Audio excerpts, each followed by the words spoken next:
Ya estamos de regreso en Encuentro Regional. Como siempre, esta cita obligada a conversar de distintos temas. Y la noche de hoy, en torno a las personas que viven en situación de discapacidad. Antes de la pausa, conversábamos un poco de estas campañas que se hacen. No todo pasa por una nueva ley o por respetar las que ya existen, nos decían acá nuestros panelistas, sino que también por crear conciencia. Pero ese es el gran paso y la gran pregunta que en Chile ya tenemos hace harto rato. O sea, ¿por qué nos ha costado tanto crear conciencia? Obviamente hay falta de políticas, hay falta de integración entre las distintas redes que trabajan con la discapacidad en Chile. ¿Qué pasa? ¿Qué pasa con esa campaña que en definitiva llega una vez al año? O esa conciencia, porque tal vez si hiciéramos un estudio el día siguiente de la Teletón, probablemente todo el mundo tiene una conciencia a flor de piel con las personas en situación de discapacidad. Nadie se atrevería a ocupar el estacionamiento, darían la pasada, qué sé yo, porque está muy sensible, pero todo el año no lo tenemos. Mediáticamente, por lo menos. Me gustaría, dentro de lo que se ha conversado, hay cosas súper importantes. Y que efectivamente nosotros como Teletón nos sentimos súper orgullosos de visibilizar esta situación de hace 36 años. Pero también tenemos que ser muy transparentes en términos de que este es un tema complejo y es un tema del cual nosotros nos hacemos cargo de una población acotada. Y efectivamente, como muy bien dijo don Carlos, nosotros atendemos pacientes niños y jóvenes portadores de una discapacidad motora hasta los 25 años y por lo tanto atendemos un segmento que probablemente debe ser un poco menos que del 5% de las personas en situación de discapacidad del país. Hay todo otro segmento de adultos de tercera edad, de discapacidad psíquica, de discapacidad cognitiva, que efectivamente está afuera. Y nosotros esperamos también que con el mismo ímpetu y con la misma solidaridad y con la misma energía que a veces se nos apoya a nosotros, también poder apoyar a otras organizaciones que hacen un trabajo bastante más anónimo y que hacen un trabajo bastante mantenido en el tiempo. Y lógicamente generar una alianza, porque como conversábamos, ¿no es cierto?, durante el entretiempo, la problemática es tan compleja que no puedes dejarla a cargo probablemente solo del Estado. Tiene que, en mi opinión, por lo menos la sociedad civil y los actores civiles y la comunidad debe participar. Y lógicamente tienes que generar las alianzas porque esto tiene que ser, es una situación que la vivimos todos y efectivamente la tenemos que enfrentar como sociedad, tanto la parte privada como los estamentos públicos. ¿Qué tanto conversan? Yo lo decía al principio de la primera ronda. Las distintas organizaciones, ¿cómo se comunican? ¿Cómo se complementan las políticas, las iniciativas, lo que se quiere hacer, una campaña mediática o comunicacional? ¿Qué tanto conversan? ¿O están todos los organismos por líneas distintas? No, yo creo que hay una conversación. Insisto, yo creo que lo que más hace falta es justamente un trabajo en red. Nosotros creemos mucho en la especialización de cada organización en base a cómo nació y por qué nació, siempre hay una razón detrás. Y yo creo mucho además en el trabajo en conjunto entre el Estado, entre los privados y entre las organizaciones civiles. Creo que esa unión es finalmente lo que hace la mejor fuerza. Y en eso tenemos que, entre nosotros mismos, encontrar lineamientos comunes. Eso yo creo que para nosotros es fundamental, pero no es para nosotros. En el tema de accesibilidad, se trabajó muchos años, 2 o 3 años, con el Departamento de Accesibilidad Senadi, junto con la empresa y junto con nosotros, en nada más que difusión de contenidos, capacitaciones a lo largo de todo Chile. Ese trabajo dio unos frutos gigantescos. Se entregó este manual a todos los arquitectos colegiados del país. Se capacitaron más de 1.500 personas. Y eso es un trabajo que se tiene que realizar entre todos. Y así tenemos que funcionar. Ahora, recién nos estamos incluso poniendo de acuerdo en cómo utilizar el lenguaje. A los medios de comunicación nos ha costado incluso de un gobierno a otro. En el pasado se trataba también con distintos conceptos, en este gobierno se fijó de otra manera, pero es un tema que todos hemos tenido que ir aprendiendo, incluso el cómo comunicarnos, el cómo no discriminar en el uso del lenguaje, que es algo tan cotidiano también, por ejemplo, para los medios de comunicación, de cómo abordar el tema. Efectivamente, de hecho, respecto a la comunicación del lenguaje, el lenguaje de señas, por ejemplo, también, que es súper necesario también en los medios de comunicación, tenerlo presente porque es el lenguaje que comunica a un grupo que también tiene algún tipo de discapacidad. Con respecto también a cómo nosotros cambiamos la cultura, obviamente a través del contenido de nuestro discurso. También se hizo una campaña, usted dígalo así o no lo diga, en el fondo, es cambiar el lenguaje de las personas de cómo se tiene que referir a una persona en situación de discapacidad. Si bien ahora se habla en situación de discapacidad para responsabilizar el entorno, justamente lo que hablaba con de diseño universal, que ese manual que se hizo en un momento de accesibilidad es tan importante que incluso ahora lo estamos apoyando en la reconstrucción de Tocopilla, que está trabajando actualmente en las últimas obras con ese sello que tiene que ser la inclusión. Por eso lo importante es que esto, trabajo colaborativo, en esta mesa en este momento vemos a organizaciones, fundaciones, municipios, que es tan importante para nosotros, que es como se puede decir el brazo armado de las ciudades para poder avanzar, y el Estado también, y privados también que pueden avanzar como lo hizo con la Teletón. Entonces, hay un ítem importante de recursos destinados, por ejemplo, a esa parte que es directamente la bajada que se hace, tal vez de un folleto, del libro, de una campaña radial en las comunas, ¿verdad? O otro tipo de campañas dirigidas a los colegios. Es decir, ¿cuánto de ese ítem dentro de Propios Unades, por ejemplo, hay de tener este lenguaje que algunos hemos ido conociendo, pero que no es masivo? La gente no habla, todavía hay personas que le dicen el cojo. claro. Un lenguaje que yo creo que hace 15 años tal vez no se utilizará o no hay consenso, por lo menos, hay un consenso por lo menos en esos aspectos. O sea, no hay masivamente una bajada, tal vez los líderes de distintas áreas manejan el lenguaje. Sí, Disculpe. Constanza. Nosotros trabajamos con casi 40 agrupaciones acá en nuestra comunidad. Nosotros, mira, mensualmente hacemos por lo menos 2 capacitaciones respecto a sensibilización y me pongo en tu lugar. Nosotros por lo general no la exponemos mucho a los medios de comunicación, pero por ejemplo, este día miércoles nos tomamos la biblioteca regional, me pongo en tu lugar, con diferentes colegios que asistirán a la biblioteca para simular diferentes tipos de discapacidades. Nosotros estuvimos hace 2 semanas atrás en el colegio British School haciendo capacitaciones para todos los colegios y escuelas de la región. O sea, nosotros, si bien hacemos un trabajo que es bien silencioso, no tenemos actividades casi todas las semanas con diferentes tipos de deporte, desde actividades recreativas, tenemos un convenio con el teatro municipal, tenemos 4 monitores hoy día donde la gente practica diferentes tipos de actividades recreativas. Nuestro equipo finalmente se divide y se subdivide para poder abarcar todas las temáticas que nuestros usuarios necesitan. Pero hoy día el trabajo se hace y se hace todos los días. Si bien no es 100% efectivo, porque debiéramos abarcar una población que sea mayor, que sea constante el trabajo, pero estamos en vías de, o sea, y hay agrupaciones que están sumamente motivadas, agrupaciones que realmente quieren generar este cambio, ya que todas las agrupaciones están asociadas por una discapacidad en particular. Entonces hoy día el cambio lo vamos a tener trabajando en conjunto, eso estamos seguros de eso. Director, le voy a decir algo también. No, en relación a lo que se va a contar su trabajo en equipo, yo veo cómo en realidad se han logrado avances. Nosotros como Servicio Nacional de la Discapacidad estamos trabajando fuertemente en lo que es la subsecretaría. Lo que estaba hablando recién, este tema de fiscalizar las situaciones, y obviamente a través de la subsecretaría se puede lograr, que es una de las funciones que va a tener principalmente, y que muchas veces es lo que la ley 20.422 termina siendo solamente eso, un espíritu de buenas intenciones, pero realmente necesita una institucionalidad, y es lo que pretendemos darle en dentro de los 3 principios básicos del servicio, que es la creación de la subsecretaría, la encuesta nacional de discapacidad, y aquí quiero detenerme un poco porque hablando de la deuda histórica, la última encuesta que se hizo de discapacidad fue el año 2004. O sea, ¿cuántas personas en situación de discapacidad hay en Chile actualmente? La variante. Si yo te puedo dar un dato, te puedo dar muchos antecedentes ahora, pero son del año 2004. Es decir, tenemos 10 años donde no hay estudios de discapacidad directo para que nosotros podamos, incluso para formular proyectos. O sea, decir, esta es la cantidad de población que tenemos en Antofagasta de personas en situación de discapacidad con estas características. No las tenemos.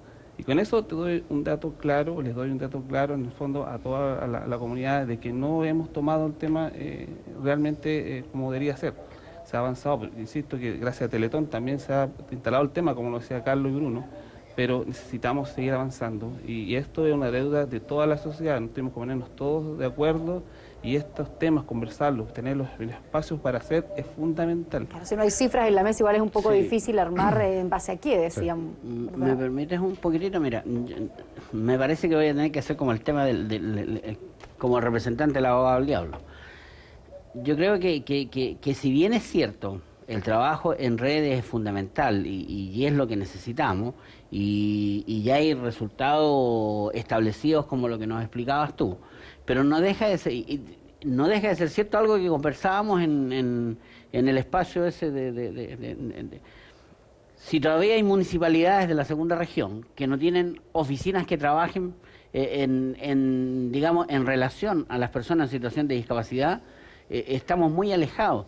Pero a mí me da la impresión, nosotros como Consejo Regional hicimos un planteamiento, presentamos originariamente 28 puntos vía la subdirectora nacional de Senadis, a la ministra de Desarrollo Social y esperábamos que eso llegara, digamos, a la presidencia. No sabemos si ha llegado porque no hemos recibido ni respuesta, pero a nosotros nos preocupa algo que es fundamental. La sociedad civil, que sería el nexo de algo que tú expresabas recién, de la bajada de la información y la subida de la información, la sociedad civil es el elemento fundamental en este trabajo.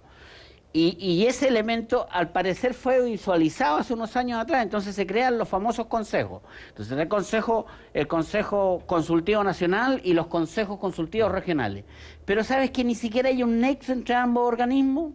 Jamás el Consejo Consultivo Nacional ha estado en reunión con los consejos regionales. Entonces, ¿cómo se justifica esa bajada y esa subida de información cuando necesitamos la información que viene desde abajo, desde las bases de lo que está pasando en el tema de discapacidad? Entonces, me preocupa a mí, nos preocupa los anuncios de la presidenta hace pocos días atrás con respecto a este consejo de asesor que va a tener, que me preocupa por dos cosas. Una, porque los anuncios de la presidenta y que nos gozamos mucho cuando lo recibimos, era específicamente que a lo menos iban a crear una subsecretaría. Pero hoy día se crea una comisión que va a asesorar a la presidenta en qué es lo que se va a hacer en discapacidad. Entonces, ¿qué quiero decir con esto? De que el tema de discapacidad no es esencialmente materia de conversación diaria. ¿Y es por qué? Porque lo que está sucediendo abajo no llega en información arriba. No llega. Entonces de repente tenemos que tener cuidado porque todos estos comités o este Consejo Consultivo Nacional se convierten en una organización de élite. O sea que está arriba, aquí está el macro. Y desde el macro tratamos de mirar hacia abajo. Pero como hay nubes, como hay un montón de cosas, no logramos visualizar lo que está pasando en la Tierra.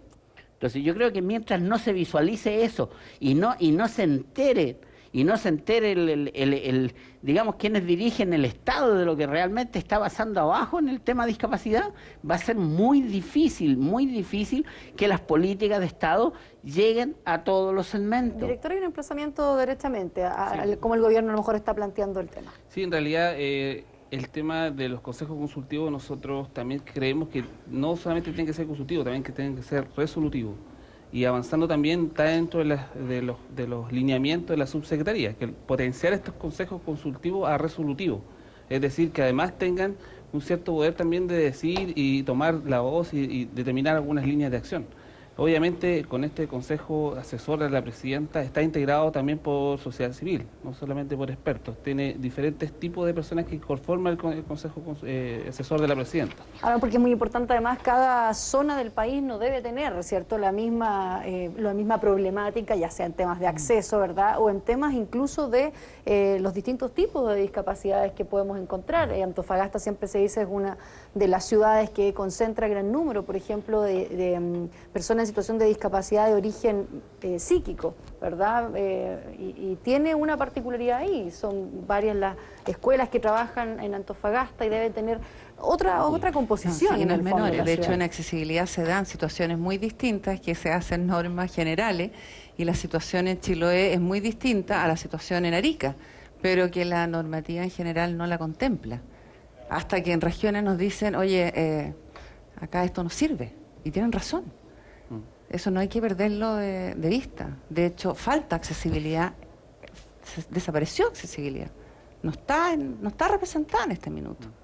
Es algo que hay que retomar a nivel de Senado y a nivel de Estado. Eso hay que tomarlo en serio. Fue un gran dolor para nosotros saber que eso había desaparecido. Porque esto no estamos hablando solamente de discapacidad. Aquí no estamos hablando peleando el 10, el 8, el 12%. Aquí estamos hablando de que todos vamos a ser beneficiarios de esto. Estamos con un promedio de edad de adultos mayores que son directos beneficiarios. Nosotros tenemos que apostar por la máxima autonomía de las personas en el proceso de la edad. Evitar accidentes, caídas. ¿Cuánto gasta el país en eso? En baldosas sueltas y en caídas. Eso es accesibilidad. Coches de niños, de guagua. Eso es enorme, tiene una importancia gigantesca para el país eso. Coopera además en el desarrollo económico del turismo, de muchas otras variables. Y creo que no se le da la importancia que debe tener. Dice, desaparece de esta iniciativa que ha planteado el propio gobierno, claro, no está presente. Claro.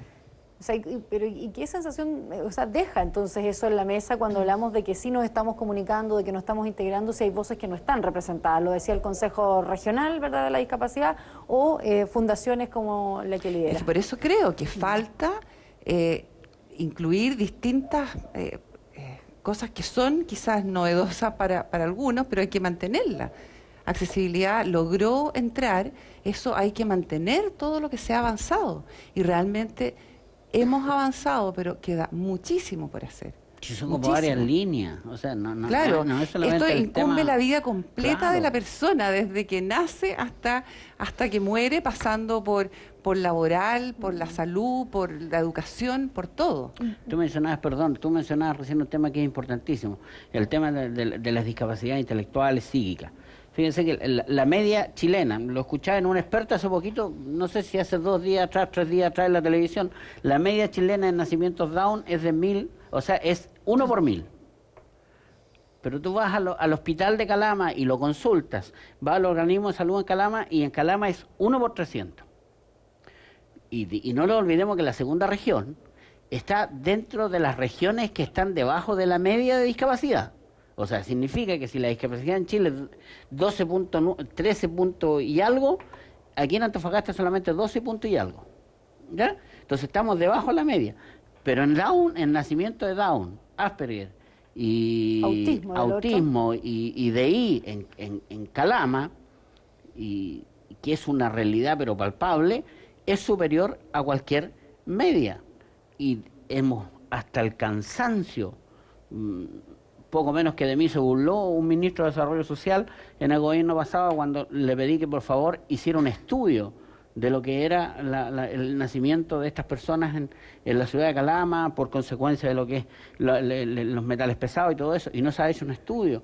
En Chile se recibe pensión, es increíble, voy a usar una vulgaridad quizás, pero en Chile para recibir una pensión de discapacidad, aparte de tener discapacidad, hay que ser poco menos que más pobre que una rata, y eso lo puedes confirmar tú, porque está todo estratificado en un asunto socioeconómico, y debiera ser los países en vías de desarrollo y más desarrollados en el mundo que trabajan en el tema de discapacidad, es una pensión producto de la condición patológica. O sea, el solo hecho de tener discapacidad hay una pensión.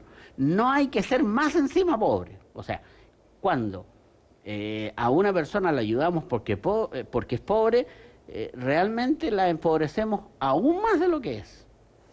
Y eso ni hay mucho acuerdo tampoco, yo creo, de que eso pueda cambiar. En realidad en Chile la mayoría de las ayudas o beneficios están y pasan necesariamente, claro, como lo decía acá el panelista, ¿verdad? No hay otra forma. Bueno, en realidad, por ejemplo, hay garantías explícitas de salud que son independientes a lo mejor el estatus económico de la persona. De hecho, las vías técnicas generalmente se entregan sin mucho corte de ciertos quintiles de ingresos económicos. En realidad, en eso se trata como de no hacer diferencia. Creo que los sanitarios tenemos que a lo mejor lograr un consenso de algunos términos, pero en general el tema es que se ha ido avanzando a lo mejor a llegar hasta las clases medias que también tienen que tener el acceso a temas sanitarios. Sí. Director, sin duda en la Teletón son muchos los casos, pero el tema de la falta, ¿verdad?, de accesos o encontrarse con esta barrera, lo veíamos el fin de semana tal vez en muchas de las historias donde a diario deben superar sus propias dificultades, ¿verdad?, es decir, el esfuerzo diario, pero sin embargo el momento de ya a lo mejor tener una rehabilitación completa es muy difícil, ingresar al mundo laboral, el poder moverse por una ciudad que es poco amigable, ¿verdad?, con el que tiene alguna discapacidad. ¿Cuáles son en realidad lo que ustedes pueden constatar ahí con el trabajo diario, las principales problemáticas o dónde debiese estar la prioridad hoy en día de empezar a resolver? Bueno, son muchos puntos, la verdad. Nosotros trabajamos lógicamente en pos de la inclusión, pero lógicamente nosotros el poner de pie a un niño o el hacerlo caminar es una herramienta, no es el fin último. Lógicamente conmueve dentro de los reportajes, pero el hecho de que camine o el hecho de que desarrolle al máximo sus potencialidades, sea desde una silla de ruedas o sea desde la marcha, es para integrarlo escolarmente. Ese debe ser el fin último. Y es para que se participe en la comunidad, para que recuperen los espacios públicos, las plazas que tampoco están adaptadas, para que hablar de los juegos infantiles, que es otro tema. El niño dentro de sus actividades debe jugar, el juego es parte de la vida del niño, debe ir al colegio, debe incluirse. Ese diagnóstico es menos malo, no es perfecto, pero es menos malo. Ahora, si uno va al ámbito de lo laboral, el diagnóstico es muy malo. Y ahí, lógicamente, tenemos una deuda histórica.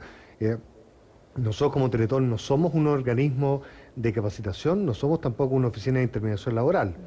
Entendemos que tenemos una responsabilidad importante en darle las herramientas a ese niño, a ese joven, herramientas emocionales, herramientas de resiliencia, herramientas cognitivas, para desarrollar al máximo sus potencialidades.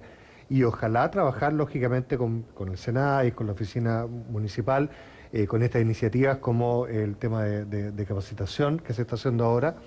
Y después viene un próximo paso. Dentro de los adultos portadores de discapacidad que están en una situación en que podrían estar integrados laboralmente, creo que las cifras no llegan al 20%. Si me corrigen si me estoy equivocando. Entonces, adultos en situación de discapacidad que debieran estar trabajando no son más del 20%. Y ahí efectivamente es un porcentaje muy bajo. Y ahí lógicamente hay una deuda histórica que tenemos todos, porque como bien planteaban, si esa persona no puede llegar a su lugar de trabajo, si no puede subir a su oficina, más encima le vamos a pedir que trabaje. Y aparte que hacerlo bien, porque como muy bien decía Pamela, a veces hay una doble pega. Si ese ascensor, si ese acceso queda construido con las normas que debiera hacer a la primera, no hay ni siquiera que volver a gastar recursos para rehacerlo o hacer una entrada alternativa o volver a poner otra botonera en el ascensor o de frente a comprar otro ascensor, porque no quedó hecho o diseñado como efectivamente debía ser. Y lo mismo en el transporte público, para que todas las personas, y eso es un poco el cambio entre integrar e incluir. La idea es que este transporte público lo ocupen todas las personas en situación de discapacidad, las que no tienen situación de discapacidad, la mamá con un coche, la persona de la tercera edad. O sea, efectivamente que sea un medio de transporte que sea inclusivo para todos. O sea, estamos de alguna forma del más fuerte nomás, o sea, el que puede ir gran parte, no solo aquellos que están en situación de discapacidad, sino que también, lo mencionábamos, los ancianos o la misma mamá con sus coches. Pero quería detenerme en el tema laboral, Constanza. De alguna manera el municipio también, y los municipios a través de Chile son los principales canalizadores muchas veces de estas políticas, de cómo puede cambiarse el rostro en definitiva y que quienes tienen algún tipo de discapacidad puedan en definitiva insertarse en un mundo laboral y tener finalmente esta autonomía que es la que además persiguen en esa lucha diaria por sobrepasar también sus propias capacidades. Mira, te voy a contar un poco el trabajo que hemos hecho a lo largo del año 2014. Establecimos un plan piloto de lo que era inserción laboral. Tenemos un psicólogo especializado únicamente para la inserción laboral. Trabajamos de la mano con OMIL y Fomento Productivo. ¿Qué nos dimos cuenta de todo esto? Hay muchas personas que tienen discapacidad que no quieren perder su pensión de invalidez. Por varios factores. Primero, son personas que muchas veces nunca han trabajado, que no se sienten todavía con la motivación para iniciarse laboralmente. Y a medida que ellos inician el trabajo, ellos de a poco van perdiendo esta pensión. Entonces muchos de ellos prefieren estar seguritos, no perder la pensión, siendo que es muy baja. Entonces, ¿qué hemos entrado a hacer? Primero que todo, la persona cuando anda buscando un trabajo, nosotros ingresan inmediatamente con el psicólogo, abarcan todo lo que son habilidades blandas, trabajan buscando según las necesidades de la persona, buscan un trabajo que sea competente para esa persona.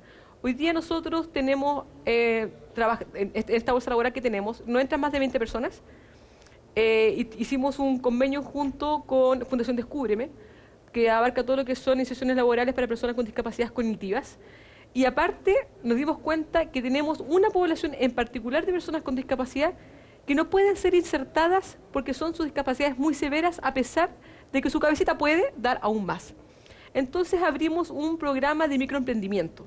Este microemprendimiento, ahora próximamente van a salir los resultados, para 18 personas de 1.700.000 pesos, de donde lo que se hace en este microemprendimiento es que ellos hacen un proyecto y se entregan de 1 a 4 equipamientos para que ellos puedan insertarse según el proyecto que ellos tengan. Pero la gracia de todo esto, porque si bien tenemos hartas empresas, por ejemplo, algunos supermercados que dicen, hey, tenemos 4 cupos, si nosotros no tenemos a la persona interesada en ese cupo, no podemos trabajar. O sea, la gracia de nuestra oficina es poder encontrar el trabajo que sea según las necesidades y según los gustos de cada una de las personas, que eso también es muy difícil, porque también cuesta un poco poder encajar el trabajo que sea para esta persona. Constanza, vamos a ir a un breve corte comercial Sí. y vamos a profundizar un poco más en el aspecto laboral también de las personas en situación de discapacidad en nuestro país y particularmente acá en la región. Ya volvemos. Espérenos.